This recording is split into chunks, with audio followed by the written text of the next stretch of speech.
Friends, unfortunately we have new details about the tragedy that shook the football world, the death of Diogo Jota and his brother André Silva. Now new photos from the scene have appeared online. The light green Lamborghini Huracan they were driving is completely burnt out after veering off the road. So, what do the investigators say? The main theory is a tire blowout at high speed. The rear tire likely burst while overtaking a truck on the two-lane A52 highway, a nearly 300-kilometer-long road known as the Rias Baixas Highway. The car flew into the median strip and caught fire. Investigators did not rule out that the accident could have multiple causes, as the section was unlit, surrounded by hills, and the road surface was of poor quality. The athletic journalists report that some parts of the highway have large potholes, and ambulance drivers try to avoid risk by staying only in the left lane. The mayor of the small town, Puebla de Sanabria, where the tragedy occurred, expressed sincere condolences to the family. "This is a great shock for our town. Young men in the prime of their lives. It's a heavy loss," said José Fernandes Blanco.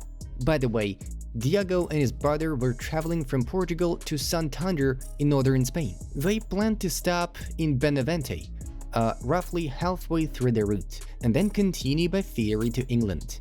The trip was supposed to take about 6 hours by car, and the ferry to Portsmouth about 30 hours. Why didn't they fly? Because after recent surgery, doctors advised Jota to avoid flying and travel by ferry instead. But unfortunately, they never reached Benavente. There are also details about the surgery published by Daily Mail.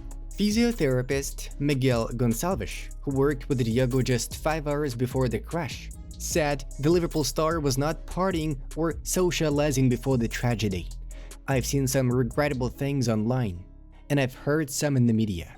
To be clear, Diogo and André were not partying at all. They were not living a so-called good time lifestyle, and there was nothing about them that needed fixing. Nothing, said the physiotherapist who operated on his patient just hours before his death. The reason for the surgery was a serious medical complication called pneumothorax, or collapsed lung. Jota bravely played through the condition, risking his health, as the surgery was postponed. Initially planned for May, but the player decided to wait until after Portugal's Nations League victory over Spain. Physiotherapist Miguel Goncalves, who works at São João Hospital in Porto, said he last saw Diogo Jota around 8:30 p.m. during dinner. They planned to set off at night because of the cool weather. The physiotherapist also shared that Diogo was in high spirits, enthusiastic, confident in his recovery, and ready for the new season. "I said goodbye to him and his brother André around 8:30 p.m., Goncalves told Portuguese outlet Record.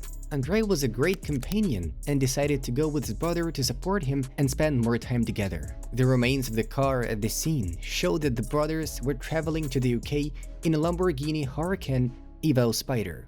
The car costs about £180,000 without upgrades, with the top speed exceeding 320 km per hour.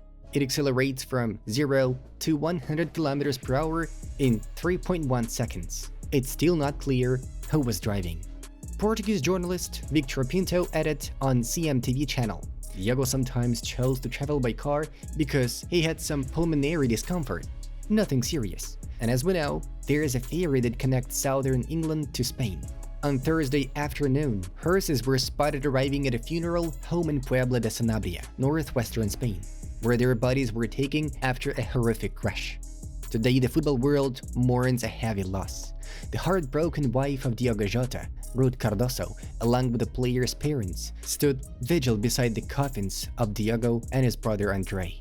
Ruth returned late last night from Spain to the São Cosme Chapel in Gondomar ahead of the funeral. This small town overlooking Porto is where they met as teenagers and began their relationship. They built a family together. They have 3 children. It's believed the brothers' bodies lie in the chapel of rest next to the main church.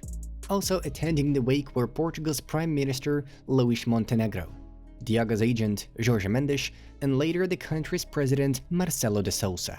Outside the chapel, there was a quiet, respectful atmosphere of reflection and mourning. Police were present, roads were cordoned off, and barriers were placed near the church. Even in the cafes and restaurants of Porto's suburb, the mood was subdued and silent, with people sharing the collective pain of his loss. So that's all the news for now. Take care of yourself, and bye-bye.